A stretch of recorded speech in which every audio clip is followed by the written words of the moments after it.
নমস্কার, আমি অমিত। আপনারা দেখছেন উত্তরের সংবাদ। বিস্তারিত সংবাদে যাওয়ার আগে দেখে নেব আজকের বিশেষ সংবাদ। শনিবার সকাল থেকেই ঘন কুয়াশার চাদরে মুড়েছে শহর জলপাইগুড়ি সহ আশেপাশের এলাকা। শীতের দাপটে জুবুথুবু শহরবাসী। দৃশ্যমানতা কম থাকায় গাড়ি ও বাইক চালকদের হেডলাইট জ্বালিয়ে চলাচল করতে দেখা যায়। শীতের সময় কুয়াশার প্রকোপ বেড়ে যাওয়ায় দুর্ঘটনার আশঙ্কাকে মাথায় রেখে সেভ ড্রাইভ সেভ লাইফ কর্মসূচির আওতায় টোটো চালকদের সচেতনতার বার্তা দিলেন জলপাইগুড়ির ডিএসপি ট্রাফিক অরিন্দম পাল চৌধুরী।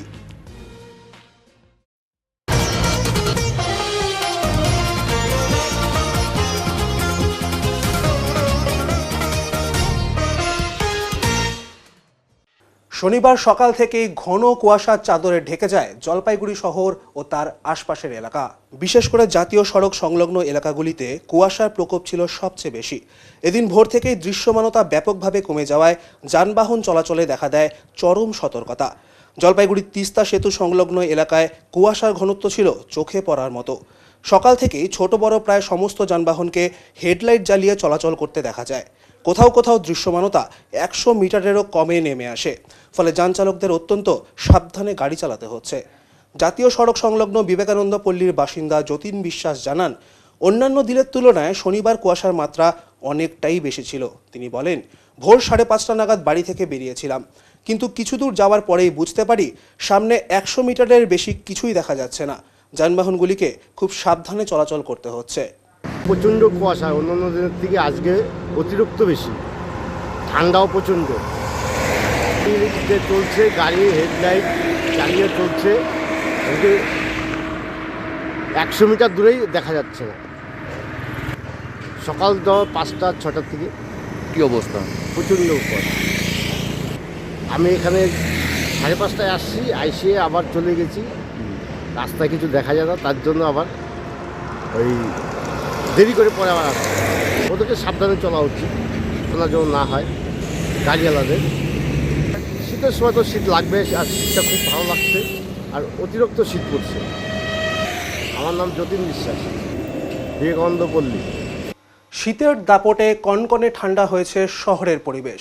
শুধু দেখা যাচ্ছে ঘন চাদরের কুয়াশায় মোড়া শহর জলপাইগুড়ি। শীতের দাপটে শহরের পরিবেশ কনকনে ঠান্ডা হয়েছে। দেখা যাচ্ছে না বাইরের কোনো দৃশ্য, শুধু দেখা যাচ্ছে সাদা কুয়াশার চাদরে মোড়া শহর জলপাইগুড়ি। শনিবার সকাল থেকেই আবারও কনকনে শীত। ঘন কুয়াশায় ঢাকা রয়েছে শহর জলপাইগুড়ি। শীতের দাপট বাড়ছে, ঠান্ডায় জুবুথুবু জেলাবাসী। আবহাওয়া দপ্তর সূত্রে খবর, আগামী আরও কয়েকদিন এই ধরনেরই ঠান্ডা পড়বে জলপাইগুড়ি জেলা জুড়ে। অতিরিক্ত কুয়াশার ফলে সাধারণ বাইক চালকরা বাইকের হেডলাইট জ্বালিয়ে দৃশ্য দেখছেন। বয়স তো বাড়ছে, অনেক বয়স হয়েছে। এই লোকেরা এই 85-তে পা দিলাম 17ই ডিসেম্বর। ঠান্ডাটা কি গায়ে লাগছে পুরা? কী করবো, পেট তো শুনবে না কাকু। মন আমার কাজ করে খাই, তাও চা বাগানে মালিক ভালো বলেই আমাকে রিচার্জের পরেও রেখে দিয়েছে, আমি করে খাচ্ছি। কাজে যেতেই হবে। কাজে সেভ ড্রাইভ সেভ লাইফ নিয়ে সচেতনতার বার্তা জলপাইগুড়ির ডিএসপি ট্রাফিক অরিন্দম পাল চৌধুরীর। শীতের এই সময়ে কুয়াশার প্রকোপ বেড়ে যাওয়ায় পথ দুর্ঘটনার আশঙ্কা অনেকটাই বৃদ্ধি পায়। সেই বিষয়টি মাথায় রেখেই সেভ ড্রাইভ সেভ লাইফ কর্মসূচির আওতায় শনিবার জলপাইগুড়ি পাহাড়পুর মোড় এলাকায় টোটো চালকদের উদ্দেশ্যে সচেতনতামূলক বার্তা দিলেন ডিএসপি ট্রাফিক অরিন্দম পাল চৌধুরী। ডিএসপি জানান, ঘন কুয়াশার কারণে দৃশ্যমানতা কমে যায়, ফলে গাড়ি চালানোর সময় বাড়তি সতর্কতা অবলম্বন করা অত্যন্ত জরুরি। বিশেষ করে টোটো চালকদের ধীরে ও সাবধানে গাড়ি চালানোর পরামর্শ দেওয়া হয়। পাশাপাশি তিনি জাতীয় সড়কে টোটো চলাচল না করার বিষয়েও চালকদের স্মরণ করিয়ে দেন। এছাড়াও অনেক সময় রাতে টোটোতে আলো না জ্বালিয়ে চলাচলের প্রবণতা লক্ষ্য করা যায় বলে জানান ডিএসপি। এই অভ্যাস দুর্ঘটনার ঝুঁকি বাড়ায়, তাই রাত্রিকালে অবশ্যই লাইট জ্বালিয়ে চলাচলের নির্দেশ দেওয়া হয়। এ বিষয়ে স্থানীয় টোটো চালক সনজিৎ মোহন্ত বলেন, ডিএসপি সাহেব আমাদের সাবধানে টোটো চালানোর বার্তা দিয়েছেন। পাশাপাশি কোন বিষয়গুলি করা যাবে আর কোনগুলি করা যাবে না সে সম্পর্কেও আমাদের সচেতন করেছেন। এই এখন কুয়াশার সময় চলছে, আমরা দেখতে পাচ্ছি যে এখন দুর্ঘটনাটাও যাতে আমরা রোধ করতে পারি, প্রথমত যদি কমায়, আমরা সেটাকে যদি বার্তাটা আমরা দিয়ে থাকি সাধারণত, যে হাইওয়ের উপর দিয়ে চলবেন না আপনারা, বা ফ্ল্যাশ লাইটটা আপনাদের যে হেডলাইটটা অন করে চলবেন, ব্যাক লাইটটা। বিশেষ করে কুয়াশার সময় তো একদম দৃশ্যমানতা কমে যায় সন্ধ্যের পর থেকে, তো তাতে করে যাতে এই সময় আপনারা জানেন অনেক অনুষ্ঠান থাকে, বিয়ে বাড়ি থাকে, সেইগুলোতে যাতে যারা প্যাসেঞ্জার থাকে বা এবং ড্রাইভারদের সকলের যাতে সুরক্ষা বজায় থাকে সেটার জন্যই একটা ছোট্ট প্রয়াস। বলতো দেখছি বিষয়টা আমরা দেখে ওদেরকে বলা হচ্ছে, যেমন আমরা এনশিওর করতে পেরেছি ডান দিকে রড লাগানোটা। আমরা আশা করছি ধীরে ধীরে মানুষের সচেতনতা যত বৃদ্ধি পাবে তত এগুলো কমবে। শীতের দিন খুব সাবধানে চলতে বললো, লাইট সবসময় চালায় চলতে বললো, পিছনে ইন্ডিকেটার যেন জ্বলে, এটাই আলোচনার মধ্যে বললো। আমাদের সবাইকে সচেতন হতে হবে। আর সামনে আমাদের হাইকোর্ট চালু হতে চলছে, আমাদের যেরকম রুট বাই রুট আমরা চলি, লাইন বাই লাইন, সেইভাবে যেন আমরা চলি সেটাও সচেতন করে দিলেন স্যার। আর তার মধ্যে আমরা যে মেন রোডে থাকি এখান থেকে হাইকোর্টে যাওয়ার সুবিধা অসুবিধার জন্য স্যার বললেন ওটাও করে দিবেন বলেন। আমাদের 2-4 জনের ব্যবস্থা এখানে যাতায়াতের, টোটো, যেমন কেউ একটা মানে অসুস্থ লোক আসলো ওদেরকে তো নিয়ে যাওয়ার ব্যবস্থা করতে হবে, এইটাও বললেন স্যার যে আমাদের যেন টোটোওয়ালাদের সুবিধা হয়। স্যার যেটুকু বলছেন আমাদের ভালোর জন্যই বলছেন, তাই আমরা সবাই খুশি। এবার যারা লাইট জ্বালায় না তাদের ওটা নিজের অভিজ্ঞতায় বাধেই না যে আমরা লাইটটা জ্বালাই। যেমন আমাদের প্রত্যেক কটা আমরা যে যতগুলো টোটো চালক আছে যারা ইউনিয়নের সঙ্গে যুক্ত, আমরা প্রত্যেক কটা জনেই আমাদের লাইট ইন্ডিকেটার সবসময় পরিষ্কার পরিচ্ছন্নভাবে রাখি, আমরা ক্লিয়ার থাকে আমাদের। যারা আমাদের মান্যতা দেয় না আদার্স যারা আছে তারা এইসব করে বেড়াচ্ছে। আমার নাম সঞ্জিত মহন্ত, আমার বাড়ি পাহাড়পুরি। জলপাইগুড়ি জেলার রাজগঞ্জের বিডিও নিখোঁজ, সন্ধান চাই, এমনই ছবি ধরা পড়ল রাজগঞ্জের বিডিও অফিসের সামনে। বিডিওর বিরুদ্ধে গ্রেপ্তারি পরোয়ানা জারি হয়েছে, অথচ এখন তার কোনো খোঁজই নেই। শনিবার রাজগঞ্জ স্থানীয় এসএফআইয়ের সদস্যরা এই কাণ্ড করল। এদিকে বিডিওর মোবাইল ফোন বন্ধ। জলপাইগুড়ি জেলার রাজগঞ্জ ব্লকে বিডিওর বিরুদ্ধে দীর্ঘদিন ধরে খুনের অভিযোগ থাকলেও তাকে গ্রেপ্তার করতে না পারায় ক্ষোভে ফুঁসছে স্থানীয়রা। সম্প্রতি আদালতের নির্দেশে তার বিরুদ্ধে গ্রেপ্তারি পরোয়ানা জারি হয়েছে, অথচ বিডিওর কোনো খোঁজই মিলছে না। টানা 4-5 দিন ধরে তিনি অফিসে আসেননি বলেই জানা গেছে। শনিবার রাজগঞ্জ বিডিও অফিসের সামনে নাটকীয়ভাবে লিফলেট বিলি করল স্থানীয় এসএফআই সদস্যরা। লিফলেটে লেখা ছিল, রাজগঞ্জের বিডিও নিখোঁজ, সন্ধান চাই। পথচলতি সাধারণ মানুষকেও টোটো ও বাইক থামিয়ে একই দাবি জানাতে দেখা যায়। এরপর অফিসের গেটের দুপাশে সেই লিফলেট সাঁটানো হয়। এসএফআইয়ের পক্ষ থেকে দিলদার মোহাম্মদ জানান, গরিব মানুষ, ছাত্র বা চাকরি প্রার্থীরা আন্দোলন করলে পুলিশ দ্রুত সক্রিয় হয়, অথচ একজন খুনে অভিযুক্ত প্রশাসনিক কর্তাকে ধরতে এত সময় লাগছে। আদালতের নির্দেশে গ্রেপ্তারি পরোয়ানা জারি হওয়ার পরেও তাকে গ্রেপ্তার করতে না পারা পুলিশের ব্যর্থতা বলে অভিযোগ তুলছে এসএফআই। এই ঘটনায় এলাকায় ব্যাপক চাঞ্চল্য ছড়িয়েছে। স্থানীয়রা প্রশ্ন তুলছেন, বিডিওর বিরুদ্ধে অভিযোগ থাকা সত্ত্বেও তাকে বাগে না আনতে পারা প্রশাসনের অক্ষমতা কি ইঙ্গিতবাহী? বিডিও প্রশান্ত বর্মন, যিনি হচ্ছে সাদা খাতার বিডিও, এই অযোগ্যরা যখন চেয়ারে বসবে অযোগ্য কাজ করবে। ইনি কলকাতার একজন স্বর্ণ ব্যবসায়ীকে অপহরণ করে নিয়ে এসে তাকে খুন করে। তারপর থেকে আমরা মহামান্য কোর্টের যে রায় দেখলাম, অবিলম্বে তাকে সিলিন্ডার করতে হবে। তারপর থেকে আমাদের এই প্রশাসন, আমরা যখন ছাত্ররা রাস্তায় আমাদের অধিকার নিয়ে রাস্তায় নামি তখন এই প্রশাসন ব্যারিকেড দিয়ে ছাত্রদের রুখে দেয়। যখন যুবরা কাজের দাবিতে রাস্তায় নামে তখন যুবদের পুলিশ প্রশাসন আটকায় দেয়। যখন কৃষকরা তাদের ন্যায্য ফসলের দাবিতে রাস্তায় নামে তখন তারা আটকায় দেয়।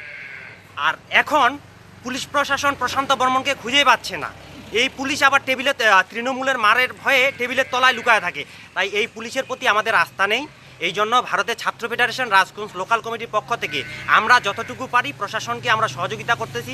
সেই জন্য আমরা বিভিন্ন জায়গায় পোস্টার লাগাইছি যে প্রশান্ত বর্মনের সন্ধান চাই। যদি সন্ধান কেউ পেয়ে থাকে তাহলে নিকটবর্তী প্রশাসনকে তারা জানাবে, এবং মানুষের মধ্যেও আমরা এই বার্তা ছড়িয়ে দিচ্ছি, যদি প্রশান্ত বর্মনকে কেউ দেখে থাকে তাহলে প্রশাসনকে তারা জানাবে, প্রশাসন তার মতে ব্যবস্থা নেবে। শোনা তো যায় যে এই প্রশান্ত বর্মনের সঙ্গে শাসক দলের একটা সেটা তো দেখুন, এই জন্যই তো যোগাযোগ আছেই বলেই তো সাদা খাতায় চাকরি আপনারা সকলেই জানেন। এখনও ইন্টারনেট গুগলে সার্চ করলে সাদা খাতায় বিডিও প্রশান্ত বর্মন।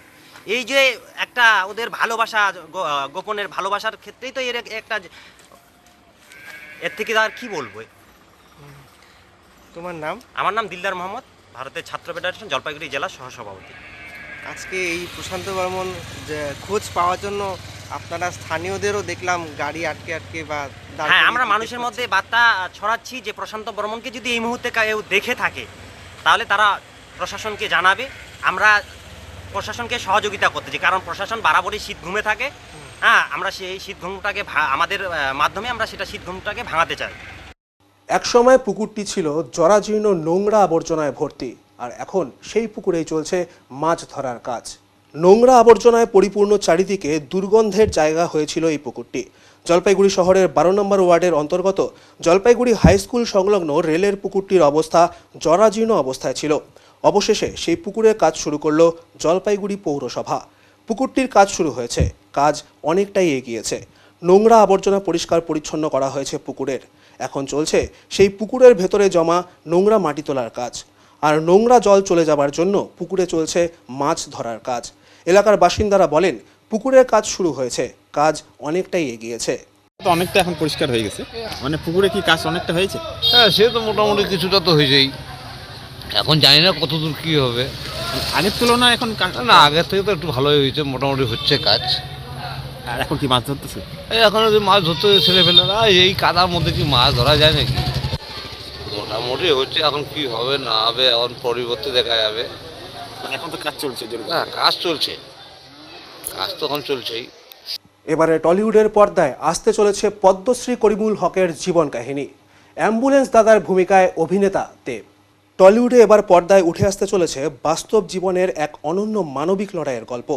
পদ্মশ্রী সম্মানপ্রাপ্ত করিমুল হকের জীবন কাহিনী অবলম্বনে নির্মিত হতে চলেছে একটি পূর্ণ দৈর্ঘ্যের বাংলা ছবি। এই ছবিতে অ্যাম্বুলেন্স দাদা করিমুল হকের ভূমিকায় অভিনয় করবেন টলিউডের জনপ্রিয় অভিনেতা দেব। উত্তরবঙ্গের জলপাইগুড়ি জেলার প্রত্যন্ত এলাকা থেকে উঠে আসা করিমুল হক তার মানবিক কাজের জন্য আজ দেশজুড়ে পরিচিত মুখ। নিজের মাকে হারানোর বেদনা থেকেই তার জীবনে আসে এক নতুন শপথ, আর কোনো মানুষ যেন চিকিৎসার অভাবে বা অ্যাম্বুলেন্স না পেয়ে প্রাণ না হারান, সেই লক্ষ্যেই নিজের উপার্জনের টাকায় তিনি শুরু করেন বিনামূল্যের বাইক অ্যাম্বুলেন্স পরিষেবা। বছরের পর বছর দিন রাত এক করে অসংখ্য অসহায় মানুষকে হাসপাতালে পৌঁছে দিয়ে তিনি হয়ে ওঠেন অ্যাম্বুলেন্স দাদা। এই মানবিক যাত্রার গল্প এবার রূপলী পর্দায় তুলে ধরতে উদ্যোগী হয়েছেন টলিউডের প্রযোজক পরিচালক মহল। ছবিতে করিমুল হকের সংগ্রাম, পারিবারিক জীবন, সামাজিক প্রতিবন্ধকতা ও অদম্য মানসিকতার বাস্তব চিত্র ফুটে উঠবে বলে জানা গেছে। দেবের মতো একজন প্রতিষ্ঠিত অভিনেতা এই চরিত্রে অভিনয় করায় ছবিটি নিয়ে দর্শকদের আগ্রহ তুঙ্গে। নিজের চরিত্র প্রসঙ্গে দেব জানান, এই ছবিটি তার কাছে শুধুমাত্র অভিনয় নয়, বরং একটি বিরাট দায়িত্ব। একজন জীবন্ত কিংবদন্তির চরিত্রে অভিনয় করা গর্বের, পাশাপাশি চ্যালেঞ্জেরও। বাস্তবের করিমুল হকের জীবন দর্শকদের সামনে তুলে ধরতে তিনি সর্বোচ্চ চেষ্টা করবেন বলেও জানান দেব। এই ছবির মাধ্যমে শুধু একজন মানুষের গল্প নয়, সমাজের প্রতি দায়বদ্ধতা, মানবিকতা ও সহমর্মিতার এক শক্তিশালী বার্তা পৌঁছে যাবে বলে আশা করছেন সংশ্লিষ্ট মহল। খুব শিগগিরই শুটিং শুরু হবে এবং মুক্তির দিনক্ষণও ঘোষণা করা হবে বলে খবর। টলিউডে মানবিক গল্পের এই নতুন সংযোজন যে দর্শকদের মন ছুঁয়ে যাবে তা বলাই বাহুল্য। নমস্কার, আমি করিমুল হক, বাইক অ্যাম্বুলেন্স দাদা, পদ্মশ্রী পুরস্কারপ্রাপ্ত ভারত সরকারের দ্বারায় আমি খুব খুশি, খুব গর্বিত, ভীষণ আনন্দিত। আপনারা সবাই জানেন আমি জলপাইগুড়ি ডিস্ট্রিক্টে দুয়ার্সে থাকি, যেখানে আমাদের জঙ্গল ঘেরা একটা এরিয়া। সেখানে অসহায় মানুষ যারা আছে, চায় বাগানে থাকে, বনবস্তিতে থাকে, ওনারা হয়তো অনেক মানুষ অসুখে ভুগে, রোগে ভুগে, তারা কিন্তু হসপিটাল যেতে পারে না। সেই সব লোকদের আমি হসপিটাল মোটরসাইকেলে করে নিয়ে যাই, অর্থাৎ তার নাম হচ্ছে বাইক অ্যাম্বুলেন্স দাদা। আজ পর্যন্ত আমি 7,500-এরও বেশি আমি পেশেন্ট ক্যারি করছি শিলিগুড়ি, জলপাইগুড়ি এবং মালবাজারে, বিভিন্ন জায়গায়। তো অনেক লোকের যান বাঁচছে। সেটার একটা ছোট্ট মোটো একটা কাহিনী আমরা যদি তুলে ধরতে পারি, এটা তুলে ধরার পর যদি আমরা সমাজ মাধ্যমে দিতে পারি, হয়তো এটা থেকে অনেকে প্রেরণা হয়ে সমাজটাকে এগিয়ে নিয়ে গিয়ে মানুষকে একটা মানুষের মতো তৈরি করে আমরা যেন দেশটাকে এগিয়ে নিয়ে যাই। মানুষের সাথে ভ্রাতৃত্ব, জাতি, ধর্ম নির্বিশেষে আমরা যেন থাকতে চাই এবং সমাজ ব্যবস্থা যেন নিতে চাই, সেইটারই একটা ছোট্ট একটা ফিল্মের কাহিনী চলছে। আজ পর্যন্ত আমরা কোনো কিছু কোথাও কথাবার্তা বলিনি। সেই রূপে আজকে আমি কলকাতায় এসেছি। আপনারা জানেন আমাদের কলকাতায় স্টার মার্ক নায়ক দেব, অর্থাৎ দীপক অধিকারী মশাই, ওটাকে আমরা দেব হিসেবে চিনি। খুব খুশি, যেহেতু ছেলেটা একদম কম বয়সে এবং জনপ্রিয়, সবারই কাছে খুব জনপ্রিয়। ওনার কথা, ওনার হাসি, যেভাবে কথা বলে নম্রতাভাবে, এটা আমরা খুব গর্বিত। তো এটার জন্য আমি আজকে আসছি। প্রবাসী ভারতীয় একজন আছে, ডক্টর ইকবাল হাসান কাজী, যিনি কুয়েতে থাকেন। তার সাথে আমাদের আছে, আপনারা জানেন স্টার সিনেমা হাউসের ডাইরেক্টর ছিলেন বিনয় মুদগালজি, নমস্তে জি। আর আমার সাথে আমার যে অ্যাডভোকেট, অর্থাৎ ফিমেল, উনি আসামে আছেন, ইনি হাইকোর্টের উকিল অ্যাডভোকেট বিধান চক্রবর্তী।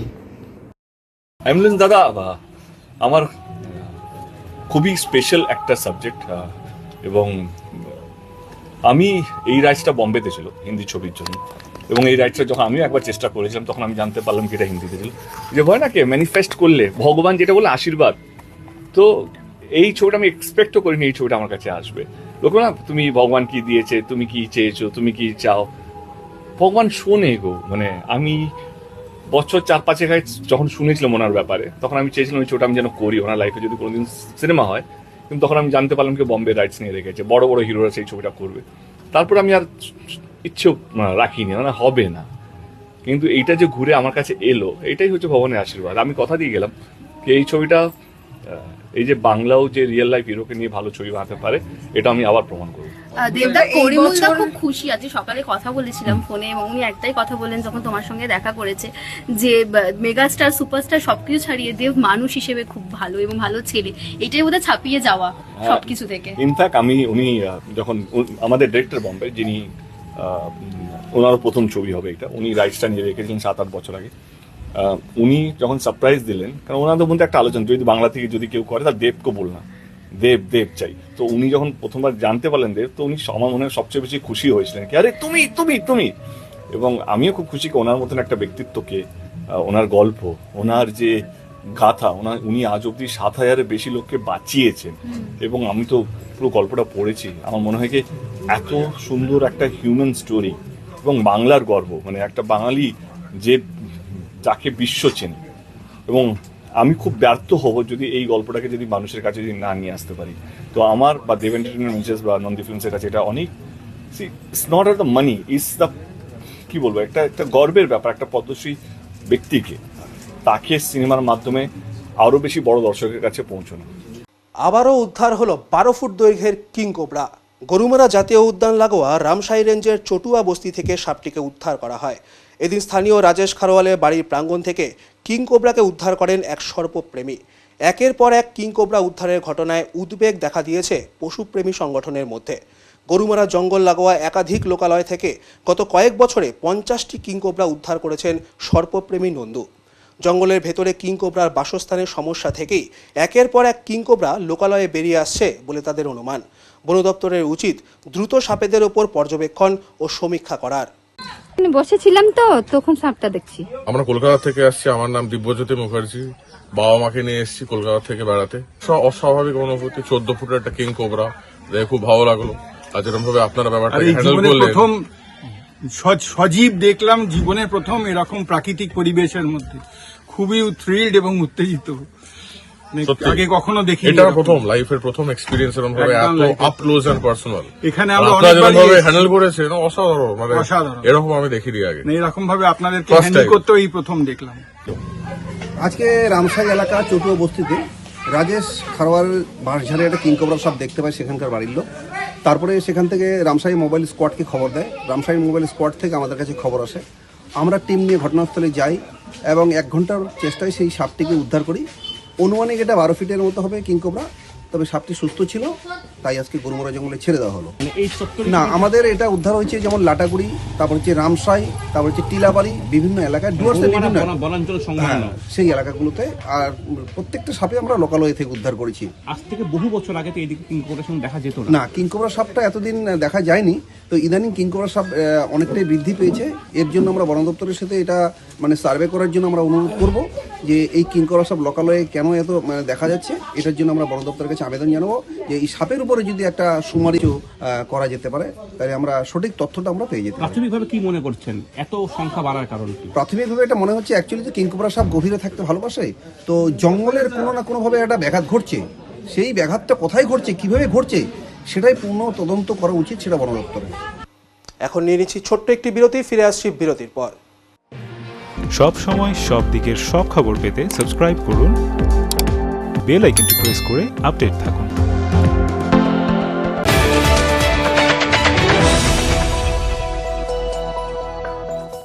জল শহরে থানা থানা মোড়ে দীর্ঘ 15 বছর ধরে নয়ন অপটিক্যাল জলপাইগুড়িবাসীকে দুজন বিশিষ্ট চিকিৎসকদের দ্বারা চোখের চিকিৎসা পরিষেবা দিয়ে চলেছে প্রতিনিয়ত। এখানে উন্নত মানের কম্পিউটার দ্বারা চক্ষু পরীক্ষা করে চোখের বিভিন্ন সমস্যা নির্ণয়, চোখের পাওয়ার মাপা, চোখের প্রেশার মাপা হয়। এছাড়াও এখানে রয়েছে ন্যায্য মূল্যে নিত্য নতুন ডিজাইনের চশমার ফ্রেম, গ্লাস এবং সানগ্লাস। তাই বাচ্চা থেকে বয়স্করা চোখের যে কোনো সমস্যা অথবা চশমার প্রয়োজন আজই চলে আসুন নয়ন অপটিক্যাল থানা মোড় জলপাইগুড়ি। Phone number 9932208885।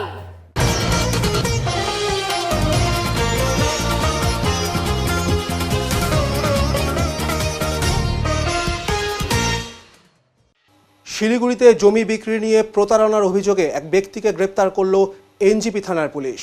অভিযোগকারী বাবলু সাহার দাবি, প্রায় 1 বছর আগে কালীপদ রায়ের কাছ থেকে জমিটি কেনেন তিনি এবং সম্পূর্ণ টাকা পরিশোধ করেন, কিন্তু দীর্ঘদিন ধরেও জমির রেজিস্ট্রি করে দেননি অভিযুক্ত। বাধ্য হয়ে 2 মাস আগে এনজিপি থানায় অভিযোগ দায়ের করেন বাবলু সাহা। তদন্তে নেমে পুলিশ গতকাল ঠাকুরনগরের বাড়ি থেকে কালীপদ রায়কে গ্রেপ্তার করে। তাকে জলপাইগুড়ি আদালতে আজ পেশ করা হয়েছে। প্রকৃতি পাঠ শিবির অনুষ্ঠিত হল কালিম্পং জেলার ফাগু ফরেস্টে। ছাত্রছাত্রীদের উৎসাহ ও উদ্দীপনা ছিল চোখে পড়ার মতো। Jalpaiguri science and nature club আয়োজিত শিবিরটি অনুষ্ঠিত হচ্ছে কালিম্পং জেলার ফাগু ফরেস্ট এলাকায়। এখানে পশ্চিমবঙ্গ থেকে প্রায় 11টি জেলা অংশগ্রহণ করেছে।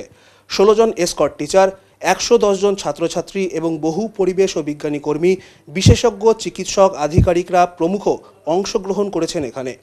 পুরো শিবির এলাকায় জুড়ে দেওয়া হয়েছে সিসিটিভি। আজ প্রকৃতপাঠ শিবিরে এসে ছাত্রছাত্রীরা অনেক কিছুই শিখতে পারছে, এমনটাই তারা বলছেন। তাদের হাতে কলমে শেখানো হয় প্রকৃতিপাঠ শিবিরের প্রকৃত বিষয়বস্তু। পাহাড়, পর্বত, জঙ্গল, প্রকৃতির জিনিসগুলি দেখে অনেকটাই শিখতে পারছে ছাত্রছাত্রীরা, এমনটাই তারা বলছেন। আমি দীপশিখা দত্ত, ক্লাস 11। আমি north 24 Parganas, Barrackpore, Nonachandanpukur Umashashi high school থেকে এসেছি। 35তম নেচার অ্যান্ড স্টাডি ক্লাবের পক্ষ থেকে জলপাইগুড়ি অ্যান্ড সায়েন্স নেচার ক্যাম্পে, এখানে 5 দিনের ক্যাম্প। আর আমি এখানে অনেক কিছু শিখতে এসেছি আর এক্সপ্লোর করতে এসেছি, আর আমি নিশ্চয়ই শিখব। সদর পূর্ব মণ্ডলের প্রাথমিক, নিম্ন বুনিয়াদী বিদ্যালয় ও শিশু শিক্ষা কেন্দ্রগুলির উদ্যোগে 43তম বার্ষিক ক্রীড়া প্রতিযোগিতা অনুষ্ঠিত হল জলপাইগুড়ির বিশ্ব বাংলা ক্রীড়াঙ্গনে। সদর পূর্ব মণ্ডলের প্রাথমিক, নিম্ন বুনিয়াদী বিদ্যালয় ও শিশু শিক্ষা কেন্দ্রগুলির উদ্যোগে 43তম বার্ষিক শীতকালীন ক্রীড়া প্রতিযোগিতা শনিবার উৎসব মুখর পরিবেশে অনুষ্ঠিত হল জলপাইগুড়ির বিশ্ব বাংলা ক্রীড়াঙ্গনে। পুরো এলাকার সমস্ত প্রাথমিক বিদ্যালয় ও এসএসকে বিদ্যালয়ে প্রায় 362 জন পড়ুয়া এই প্রতিযোগিতায় অংশগ্রহণ করে। ছোট পড়ুয়াদের উপস্থিতিতে মাঠ জুড়ে ছিল প্রাণ চাঞ্চল্য ও উৎসাহ। প্রতিযোগিতাটি 3টি গ্রুপে মোট 19টি ইভেন্টে আয়োজন করা হয়। 100 মিটার, 200 মিটার ও 75 মিটার দৌড়ের পাশাপাশি football throw, long jump, high jump, gymnastic, yoga সহ একাধিক খেলায় অংশ নেয় পড়ুয়ারা। খেলাধুলার মাধ্যমে শিশুদের শারীরিক ও মানসিক বিকাশের পাশাপাশি পারস্পরিক সৌহার্দ্য ও দলগত মনোভাব গড়ে তোলাই ছিল এই আয়োজনের মূল লক্ষ্য। শাটল রেস গ্রুপে বয়েজ এখনো রিপোর্ট করেনি, চেস নাম্বার 103।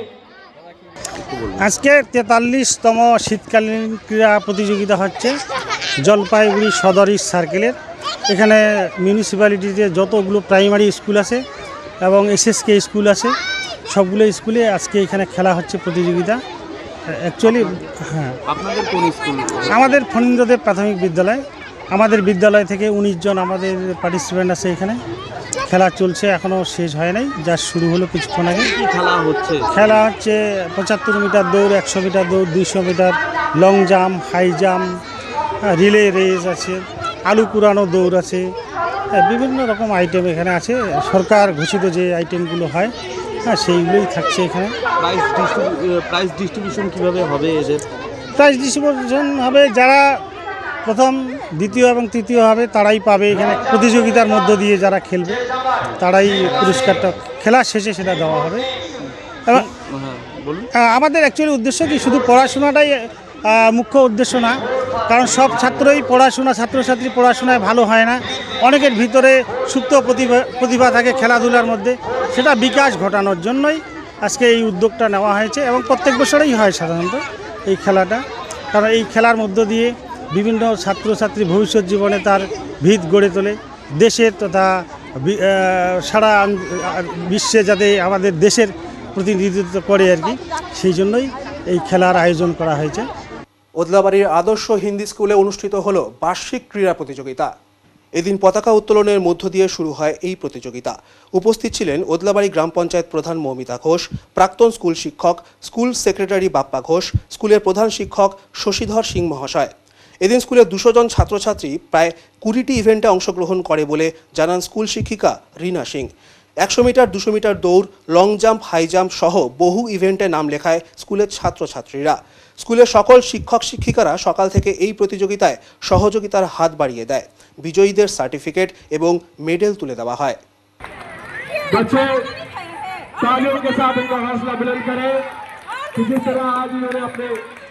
स्कूल के प्रांगण में अपना नाम दर्ज कराया है ना। हम लोग दिसंबर महीने में इसलिए किए कि हम लोग जनवरी में क्लासेस चला सके और हमारे बच्चे मोस्टली बागान के हैं तो रेगुलरिटी बनी रहे क्लास में उनका स्कूल में, नहीं तो अगर ज़्यादा गैप हो जाने से बच्चे जो है ना स्कूल छोड़ देते हैं। इसीलिए हम लोगों ने दिसंबर में इस कोर्स को रखा है और हम लोग 30 को रिजल्ट देंगे, इसीलिए कि हम लोगों का पूरा कंटिन्यूटी बनी रहे बच्चों की, जिससे कि बच्चे ड्रॉप आउट ना हो। यहाँ पर हम लोग के यहाँ हाई जंप, लॉन्ग जंप और group A, B, C, D का 400 मीटर, 200 मीटर, 100 मीटर, छोटे बच्चों का चॉकलेट रेस, ये सब इवेंट्स रखे गए हैं आज।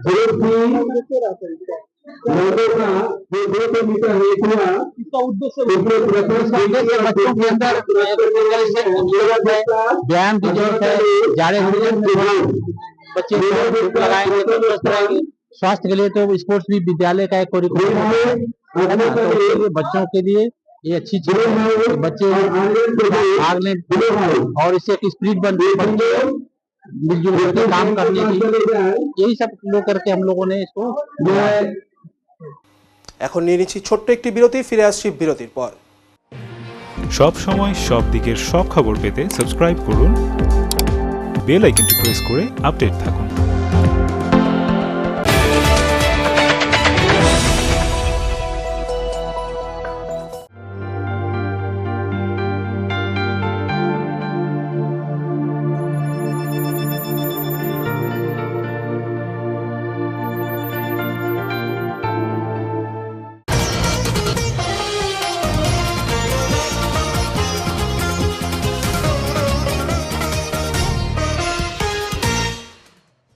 বাংলাদেশে হিন্দু নির্যাতনের অভিযোগে শিলিগুড়িতে বিজেপির বিক্ষোভ মিছিল। বাংলাদেশে হিন্দুদের ওপর নির্যাতন ও হিংসার অভিযোগ তুলে শিলিগুড়িতে বিক্ষোভ মিছিল করল ভারতীয় জনতা পার্টি শিলিগুড়ির সাংগঠনিক জেলা। শুক্রবার সন্ধ্যায় শহরের গুরুত্বপূর্ণ পথ ধরে এই মিছিলটি অনুষ্ঠিত হয়। হাতে প্ল্যাকার্ড ও ব্যানার নিয়ে মিছিলে অংশগ্রহণকারীরা হিন্দু গণহত্যা বন্ধ করুন এবং বাংলাদেশকে বয়কট করুন এই স্লোগান তোলেন। বিক্ষোভকারীদের বক্তব্য, বাংলাদেশে সংখ্যালঘু হিন্দুদের ওপর ধারাবাহিকভাবে অত্যাচার চলছে, যা মানবাধিকার লঙ্ঘনের শামিল। এ বিষয়ে আন্তর্জাতিক মহলের দৃষ্টি আকর্ষণ করার পাশাপাশি ভারত সরকারের হস্তক্ষেপের দাবি জানান তারা। মিছিল থেকে বাংলাদেশের বিরুদ্ধে কূটনৈতিক ও অর্থনৈতিকভাবে কঠোর অবস্থান নেওয়ার আহ্বানও ওঠে। বিজেপি নেতৃত্বের বক্তব্য, প্রতিবেশী দেশে সংখ্যালঘুদের নিরাপত্তা নিশ্চিত করা না হলে ভারত সরকারকে উপযুক্ত পদক্ষেপ নিতে হবে। বিক্ষোভ ঘিরে পরিস্থিতি নিয়ন্ত্রণে রাখতে অতিরিক্ত পুলিশ মোতায়েন করা হয়।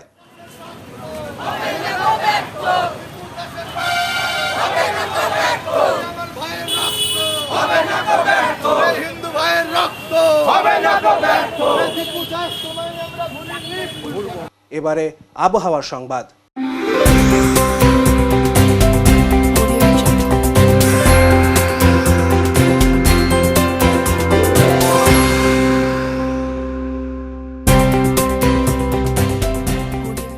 কেন্দ্রীয় আবহাওয়া দপ্তরের জলপাইগুড়ি কেন্দ্র থেকে পাওয়া তথ্য অনুযায়ী শনিবার দিনের সর্বোচ্চ তাপমাত্রা ছিল 22.4 ডিগ্রি সেলসিয়াস ও সর্বনিম্ন তাপমাত্রা ছিল 12.0 ডিগ্রি সেলসিয়াস। গত 24 ঘন্টায় কোনো বৃষ্টিপাত হয়নি। শেষ করবার আগে আজকের বিশেষ সংবাদ আরও একবার। শনিবার সকাল থেকে ঘন কুয়াশার চাদরে মুড়েছে শহর জলপাইগুড়ি সহ আশেপাশের এলাকা। শীতের দাপটে জুবুথুবু শহরবাসী। দৃশ্যমানতা কম থাকায় গাড়ি ও বাইক চালকদের হেডলাইট জ্বালিয়ে চলাচল করতে দেখা যায়। শীতের সময় কুয়াশার প্রকোপ বেড়ে যাওয়ায় দুর্ঘটনার আশঙ্কাকে মাথায় রেখে সেভ ড্রাইভ সেভ লাইফ কর্মসূচির আওতায় টোটো চালকদের সচেতনতার বার্তা দিলেন জলপাইগুড়ির ডিএসপি ট্রাফিক অরিন্দম পাল চৌধুরী। উত্তরে পরিবেশিত উত্তরের সংবাদ আজকের মতো এ পর্যন্তই। নমস্কার।